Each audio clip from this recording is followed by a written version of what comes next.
Welcome to Cryptid Radio. My name is Adeline. I've rigged up a relay tower to bring you this broadcast on the cryptids and creatures of the area.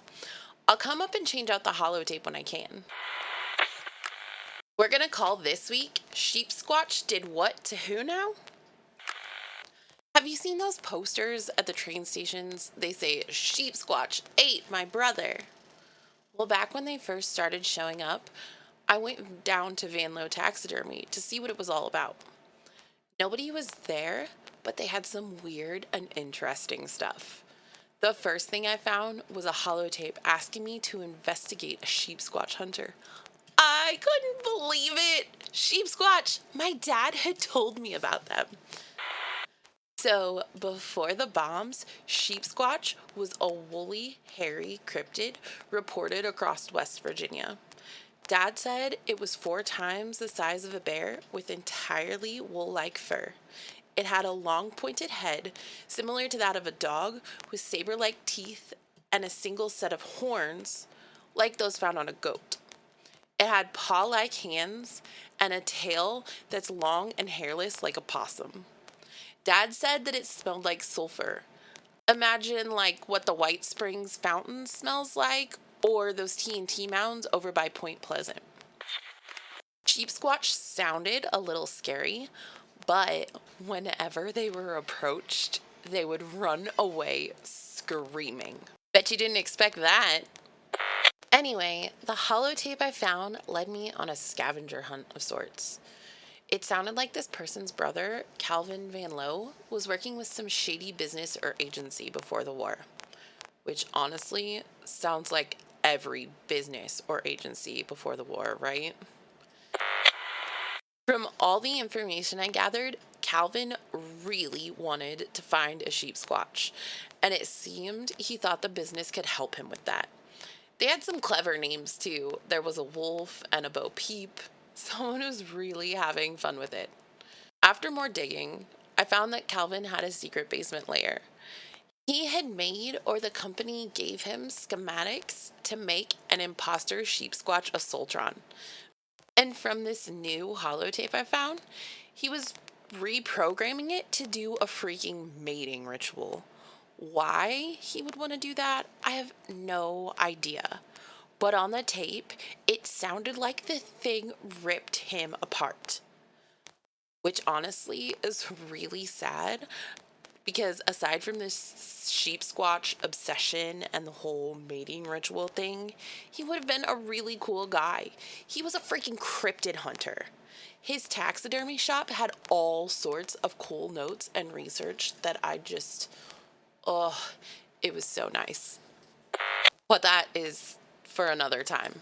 So after I heard that holotape, naturally, I had to go find the sheepsquatch robot. I wanted to either disassemble it so nobody else would get hurt, or undo whatever Calvin did to it and make it my friend. How cool would it be to play jokes on friends with your very own sheepsquatch robot?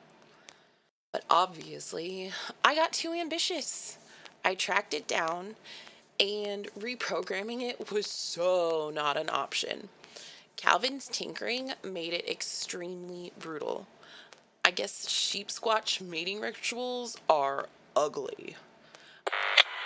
I had to get some help from friends and other dwellers in the area. We eventually took it down, but it took a long time. And I've heard that it's possible that there's more of them out there. Why anyone would make more than one of those things makes no sense to me. The imposter sheepsquatch isn't the only sheepsquatch here in West Virginia either. I've come across the real thing. Flesh, blood, rage, and all. Our sheepsquatch have mutated from the radiation. They're no longer the ones my dad told me about. They've developed quills, and their hands are more hoof-like than paws. Their horns are much bigger, and only their backs have the white fur. The rest of their skin looks like a really bad, painful sunburn with boils in some places. And I've heard that it's possible those boils could be acidic ticks. Ugh, The thought just makes me shudder. Ticks are bad enough, but ticks full of acid? Nobody needs that. Our sheepsquatch are also more violent than before the war. Remember when I said they ran away screaming?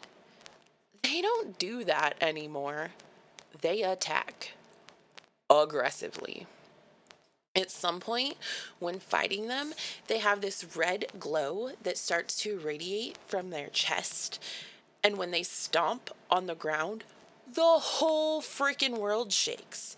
Quills shoot from their backs, and then you can't even move for a second. It's awful. So, if you're wanting to hunt the real sheepsquatch, I can tell you where to go. But you're gonna want to bring a hefty amount of stim packs, your favorite energy weapon, or one of those badass auto axes, and a friend or two. Because it's dangerous. If you're ready, they've been known to hunt the Brahmin at Aaron Holt Homestead, Beckwith Farm, and Delano Grange when the Mr. Handy farmhands shut down for diagnostics. But I'm serious, guys, be careful. It's brutal out there. And when they're hunting the Brahmin, other creatures join in on the fun. It's not uncommon to get a crippled limb or two. Well, that was Cryptid Radio for this week. Until next time, keep your eyes open and stay safe out there.